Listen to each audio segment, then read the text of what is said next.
Monolitics. Let me start with a cliche, just so I can say, I never thought I'd live to see the day when a nation collectively dumbed down to not recognize how much it continues to drown. When freedom of speech was a phrase of disguise, now openly unmasks to reveal a truth to despise.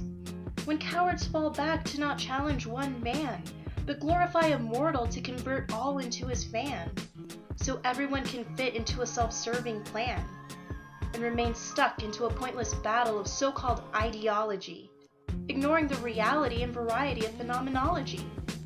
So much waste talk about the pachyderm and ass, when the majority don't even understand the policies that pass.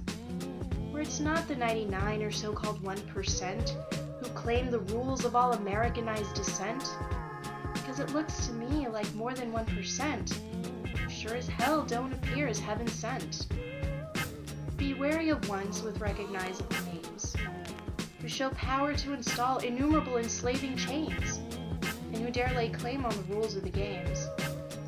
Don't blame politics as the reason for why life doesn't get fixed.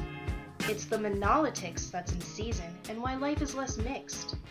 Roboticization with monoliticization guides this blinded and self-chosen forsaken nation to keep dumbing our demos down so it doesn't recognize how much it continues to drown.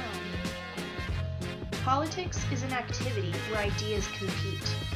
Monolitics is when individuals dictate as the whatever elite, who feel no one can challenge them into their own defeat, and succeed to fool the naive who will never believe a leader's ability to lie, steal, and cheat. It's okay to hold on to a dream. Just know the balance of humanity's great stream, to prevent falling into an either-or extreme that can perhaps lead to an indestructible regime. So avoid emotions that inhibit your seeing of the actions that dictate your being. When an individual desires a seat in public office, it is desired he acknowledge this one simple hypothesis, that if a leader forfeits their own individual identity, then they will represent to embrace a collective indemnity. But what we have seen is far from clean, and one cannot fathom or even deem truth that appears to seem improbable to redeem.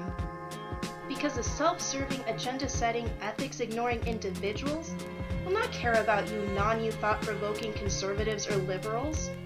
Let me introduce you to a new political stance, where independence meets interdependence, a vision where you can see both sides of the fence, and determine how to conclude your so forth and hence. So what will you do to impact all that doesn't make sense? It's time we examine this nation through a different lens. That's what I call the beginning of interdependence. So enough with monolitics, and make room for legitimate politics.